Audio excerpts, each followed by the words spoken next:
Laking gulat ko nga kung bakit nagkaroon ng ahas dito sa loob ng aming bahay. Sa wakas, nagkaroon na rin ng upuan dito sa aming bar counter at matinong sampayan.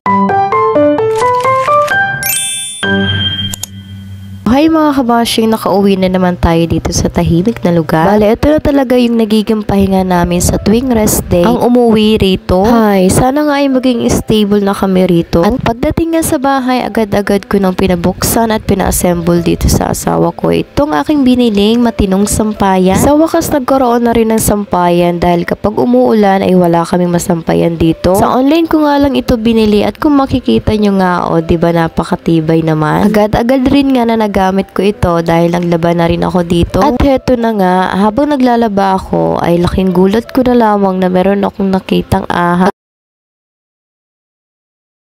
Buti pa ang ahas na ito ay nakatira na dito sa aming bahay. Char. Pero yung may-ari ay pa-visit-visit lang. Yung ikalawang araw nga namin dito ay binuksan na namin ito. Binili namin sa online na upuan dito sa aming bar counter. Medyo na-disappoint nga lang kami dahil hindi ito yung aming in-order na design at yung kulay niya dapat ay team kahoy. Pero okay na rin kaysa naman ay babalik pa namin. So matatagalan pa. Hanap ulit kami ng panibagong pag-order. Kinuha nga namin na malagyan agad dito ng upuan sa bar counter dahil kapag kumakain ay meron ng maupuan dahil wala pa nga kaming lamesa. Tinesting ko na nga ito agad at tuwang-tuwa ako dito. Nakakatuwa nga lang dahil kahit paunti-unti ay nakakabili na kami o nakakapundar na kami ng mga gamit dito sa loob ng bahay kahit nga ito ay hindi pa tapos. At ayan na nga, sinubukan na rin namin na kumain dito gamit ang upuan na to. Pagkatapos nga namin kumain ay hindi ko napigilan na mag-take ng video dito sa labas dahil sobrang hangin at nakakaantok. Nung kinahaponan nga ay dumang kami dito sa sementeryo, wala kaming dadalawin kung hindi ay bibisitahin namin yung pinapagawang musileo ng aking binan. Talaga naman hindi nga namin alam kung bakit nga ay nagpapagawa na siya nito para daw meron na daw na nakaprepare at wala nang poproblemahin pa. Talaga naman sana all na lang talaga ay wala nang poproblemahin. So nung pangalawang araw nga ng pagpunta namin sa bahay ako na yung nag-drive. Sa wakas ay natuto na rin ako mag-drive nitong aming e-bike. Simula nang kinuha nga namin itong e-bike ay gustong-gusto ko na matuto, kaya lang nga yung aking asawa ay ayaw niya akong hayaan dahil kung baka daw ay kung saan kayo mapunta. Kaya lang nga wala na siyang magagawa dahil nagpumilit na nga ako. So pagdating nga namin dito ay naghintay na lang kami ng oras dahil maya-maya pa ay uuwi na naman kami pabalik ng Maynila. So nung umalis nga kami dyan ay dinouble check ng aking asawa dahil baka daw ay may nakalimutan siyang hindi na ilak or na isara. So ayun, okay naman, buti naman walang nakalimutan. O siya, hanggang dito na lamang mga kabashing, hanggang sa susunod na pag-uwi namin dito sa aming bahay na pahingahan.